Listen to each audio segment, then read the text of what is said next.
저를 비롯해서 민주당도 그렇고 지역에서 국민들을 만나고 있죠. 엊그제 이재명 민주당 대표의 소위 말하는 쉐쉐 발언으로 민주당의 대중국 굴종 인식이 다시 한번 확인됐습니다. 이재명 대표가 그냥 웃기려고 아니면 피곤해서 실수한 것이 아닙니다. 이재명 대표는 앞서 지난 여름에도 이해할 수 없는 굴종의 모습을 보였습니다. 작년 6월에 주한 중국 대사관을 직접 찾아가서 외교부의 국장급에 불과한 싱하이밍 대사로부터 훈시에 가까운 일장 연설을 15분간 고분고분 듣고 왔습니다. 같은 시기에 법무장관이었던 저는 싱 대사로부터 만찬 요청을 받고 적절하지 않다고 봐서 사양한 바 있습니다. 여러분, 어떤 것이 국격을 지키는 행동이고 어떤 것이 국익에 부합하는 행동입니까? 그렇게 머리를 조아려 주면 무슨 국익이 높아지는 게 있습니까? 무시해도 된다는 신호를 주는 것 아닙니까? 중국의 패배에 하다가는 나중에 후회한다는 싱하이밍 대사의 협박에 가까운 발언에 한마디 발언을 반박도 못한 것이 이재명 대표입니다. 그 당시 실수로 반박을 못한 것이 아니라 그런 생각이라는 점을 이번 쉐쉐 발언으로 드러낸 겁니다.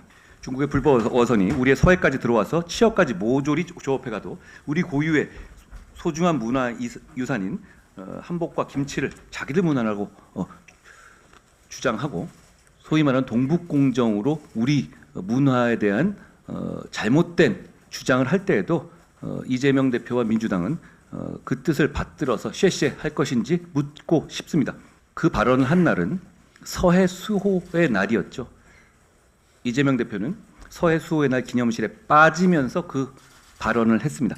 그때 한 말이 쉐쉐였죠. 그리고 양안 문제에 대해서는 그냥 구경만 하면 된다라는 것이었는데 지금 이렇게 블록화되는 세계 정세에서 그걸 구경만 할 수 있습니까? 그걸 구경만 할 수 있는 상황이라면 주변의 다른 나라들은 왜 그렇게 하지 않겠습니까? 국익에 반하는 행동입니다. 전 세계에서 그런 힘에 의한 현상 변경을 지지하는 세력은 그런 국가는 중국, 북한 그리고 이재명 대표의 민주당뿐입니다. 누가 그걸 찬성합니까? 지난달 초 4월 총선을 승리한 이후에 간첩죄의 실효성을 제거하기 위한 형법 개정을 말씀드린 바 있습니다. 우리 간첩죄는 적국만을 대상으로 하고 있기 때문에 중국 등의 외국에 대한 어떤 정보 유출을 처벌할 수 없는 그런 맹점이 있습니다. 그 부분을 개선하자는 겁니다. 이 개선안에 대해서 민주당이 강력하게 반대하고 있습니다.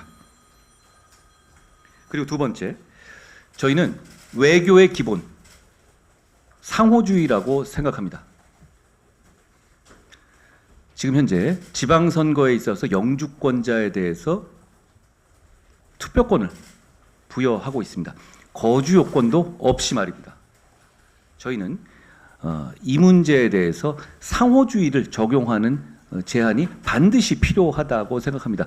상대국에 가는 우리 국민들은 어떤 참정권도 보장받지 못하는데 우리나라에 있는 외국인에 한해서만 그런 참정권을 부여한다? 어떤 논리적 근거도 그리고 실익도 없습니다.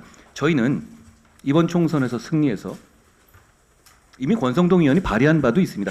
상호주의 원칙을 포함시킨 영주권자의 투표권 제도를 발의할 것이고 결국 이 불합리를 바로잡을 겁니다. 역시 이 점에 대해서도 민주당이 반대할 것으로 예상됩니다. 민주당의 이 문제들에 대한 스탠스는 대단히 일관성이 있습니다. 여러분, 누가 맞는 것인지 반드시 판단해 주시고 이번 선거를 통해서 심판해 주시길 바랍니다.